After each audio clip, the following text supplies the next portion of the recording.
फटाक 30 सेकंड में खबर डाउनलोड कीजिए तक ऐप। नमस्कार, आप देख रहे हैं बिज तक। मैं हूं रजत देवगन।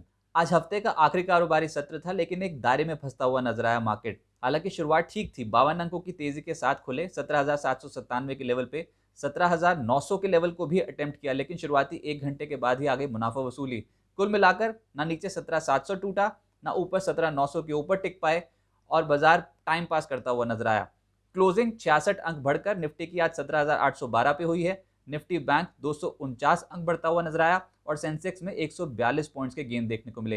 एडवांस डिक्लाइंस निफ्टी के बढ़ने वाले 32 शेयर्स रहे और 17 शेयर्स में आज के सत्र में गिरावट रही। एक अनचेंज था सन फार्मा। गेनर्स में आज सरप्राइज कर गया ग्रासिम, 4.5% की छलांग लगा गया। इसके अलावा ओएनजीसी 4% ऊपर, हिंडाल्को में लगभग 3% की रिटर्न।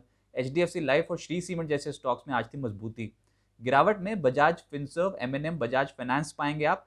एलएनटी आज थोड़ा हल्का होता हुआ नजर आया 1%, और टाइटन शुरुआत तो दमदार थी लेकिन टिक नहीं पाया, कुल मिलाकर 1% डाउन आज के सत्र में। आज की जो सबसे बड़ी खबर थी वो हिंदुजा ग्लोबल को लेकर थी। 20% लोअर सर्किट इस स्टॉक पे देखने को मिला। हालांकि कंपनी ने एक शेयर पर एक बोनस शेयर देने की घोषणा की और 150 रुपए अंतरिम डिविडेंड देने की घोषणा की, लेकिन निवेशकों को यह पसंद नहीं आया। 150 रुपए अंतरिम डिविडेंड का अमाउंट लगा उनको बहुत ज्यादा छोटा, क्योंकि इन्होंने अपने हेल्थ केयर ऑपरेशंस बेचे हैं और उससे भारी भरकम रकम मिली है 8,000 से 8,900 करोड़ के आसपास की।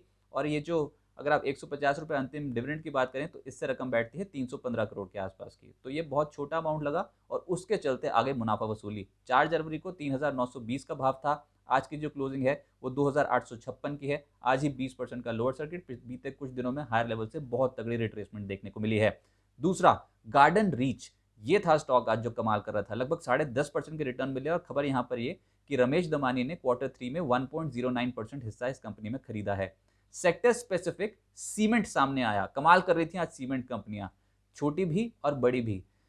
आज जो स्टॉक चला उसमें था इंडिया सीमेंट। आज तो ये स्टार परफॉर्मर था, 15% ऊपर। स्टार सीमेंट, उदयपुर सीमेंट, सागर सीमेंट जैसी कंपनियां 5% से 7% का रिटर्न। मंगलम सीमेंट 4.5% ऊपर। श्री दिग्विजय सीमेंट में लगभग 4.5% के रिटर्न। अंबुजा सीमेंट, एसीसी, दालमिया भारत जैसी कंपनियां जो थी वहां पर 2% से 2.5% आज के सत्र में उछाल देखने को मिला।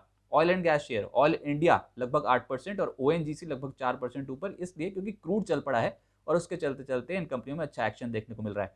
GSPL, Gujarat gas, HPCL, IOC और रिलायंस इंडस्ट्रीज का सहारा आज मिलता हुआ नजर आया। प्राइवेट बैंक्स इस हफ्ते तो कमाल कर गए और आज भी नंबर आया बंधन बैंक का, लगभग 2.25% की छलांग थी। फेडरल बैंक, आईसीआईसीआई बैंक और एचडीएफसी बैंक में हल्की खरीदारी होती हुई नजर आई। और इंटरेस्टिंग था क्यूएसआर शेयर्स, यानी कि quick service restaurant shares, restaurant से जुड़ी हुई कंपनियां, जिसमें सफायर फूड जो केएफसी चलाती है उसमें आज 7% के रिटर्न मिले। जुबिलेंट फूड में 4.5% और बर्गर किंग में भी लगभग 4% के आसपास की तेजी देखने को मिली। वायदा कारोबार का जो हिस्सा है उसमें इंडिया सीमेंट तो स्टार परफॉर्मर था ही, इसके अलावा नाल्को, ये लेटर हाफ में और तेज हुआ है स्टॉक, 5.5% ऊपर दिन की ऊंचाइयों को छूता हुआ। जुबिलेंट फूड, पेज इंडस्ट्रीज और एयू बैंक जैसे स्टॉक 4.5% से 5% ऊपर। लूजर्स में आज जीएमआर इंफ्रा सबसे ज्यादा गिरा 5%। इसके अलावा पिरामल एंटरप्राइजेस, कोफोर्ज, मेट्रोपोलिस और एबॉट इंडिया वायदा कारोबार में आज फिसलते हुए नजर आए। मिड कैप गेनर्स में केपीआईटी टेक कमाल कर रहा है। गोल्डमैन सैक्स से जो रिपोर्ट आई थी कल के सत्र में 6% उछला था ये स्टॉक और आज के सत्र में तो कमाल ही हो गया, लगभग 13% की छलांग लगा गया। रेडिंगटन 11% ऊपर। सन फार्मा एडवांस लगभग 10.5%।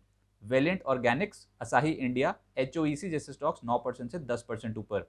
ऑयल, साथ साथ रूपा, बोडल केमिकल और उज्जीवन स्मॉल फाइनेंशियल बैंक, यहां पर अच्छी तेजी देखने को मिली। 52 हफ्ते के उच्चतम स्तर पे इनमें बहुत सारे स्टॉक्स हैं। केपीआईटी टेक, स्पार्क और असाही इंडिया तो है ही, इसके अलावा एशियन पेंट्स, पिडिलाइट लगातार चढ़ रहे हैं इस हफ्ते। तो ये दोनों ही स्टॉक्स बहुत दमदार रिटर्न्स देते हुए निवेशकों को वायदा कारोबार में, और अब 52 हफ्ते की ऊंचाई पर हैं। बिरला सॉफ्ट, गोदरेज इंडस्ट्रीज, गुजरात फ्लोरो जैसी कंपनियां 52 हफ्ते की ऊंचाइयों को छूती हुई। इंडिया सीमेंट, कजारिया सीमेंट और पेज इंडस्ट्रीज, ये कुछ ऐसे स्टॉक्स हैं जो 52 हफ्ते की ऊंचाइयों पर हैं।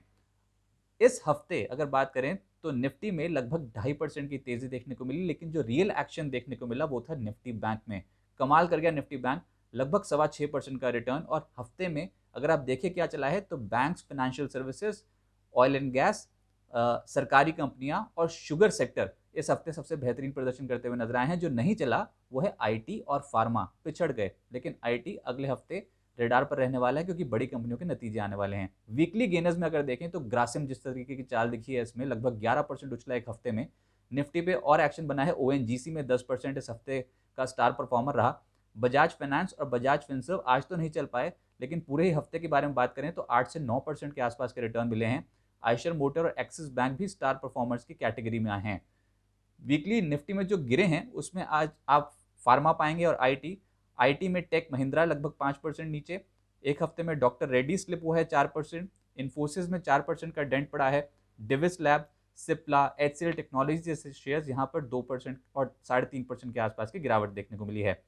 मिड कैप गेनर्स जो कमाल कर गए हैं साल के पहले ही हफ्ते में, उसमें फिर से पिछले साल का हीरो, इस हफ्ते का भी हीरो टाटा टेली, यहाँ पर दमदार एक्शन देखने को मिला है और इस हफ्ते लगभग 27.5% के रिटर्न टाटा टेली में मिले हैं।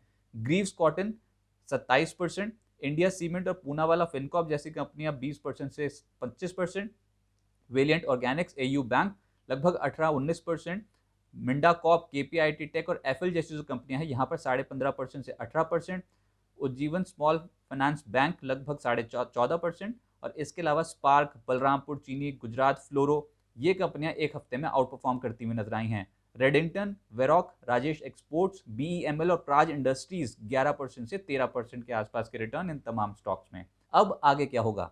देखिए, इस हफ्ते तो बहुत बेहतरीन चाल देखने को मिली, लेकिन ये भी प्रूफ हुआ कि 17,950 और 18,000 एक मेजर रेजिस्टेंस का काम कर रहे हैं इंडियन मार्केट्स के लिए। अब फोकस है रिजल्ट सीजन पे, और आईटी सेक्टर एकदम से रडार पर आ जाएगा, क्योंकि बड़ी कंपनियां जो हैं वो अपने नतीजे पोस्ट करने वाली हैं, जैसे कि Infosys, Wipro, TCS, Mindtree, HCL technologies, ये तमाम कंपनियां अपने नतीजे अगले हफ्ते पोस्ट करेंगी। डेल्टा कॉप के भी नतीजे हैं, जो वायदा कारोबार का हिस्सा है, उसके नतीजे आएंगे 11 जनवरी को। 15 जनवरी को यानी कि शनिवार, अगले शनिवार वाले दिन एचडीएफसी बैंक अपने नतीजे पोस्ट करने वाला है। तो हैवी वेट्स हैं जिनके नतीजे अवेटेड हैं, और बाजार 18,000 को अभी तो फिलहाल निकाल नहीं रहा है। इसके ऊपर निकल गए तो फिर तो चाल स्ट्रांग होगी ही, लेकिन फिलहाल 17,944 ये एक इंपॉर्टेंट हर्डल का काम कर सकता है, क्योंकि ये इस हफ्ते का है स्विंग हाई, और सपोर्ट के तौर पे 17,700 जो आज के दिन का लो इसी के आसपास बना है, और 17,655 ये पिछले सत्र का लो इसके आसपास बना था, तो ये एक सपोर्ट का काम कर सकता है। ठहराव है मार्केट में, लेकिन सरेंडर नहीं कर रहे हैं, ये बहुत बेहतरीन बात है। अब देखते हैं कि अगले हफ्ते किस करवट बैठेंगे, लेकिन रिजल्ट सीजन पे अब फोकस आना शुरू हो जाएगा।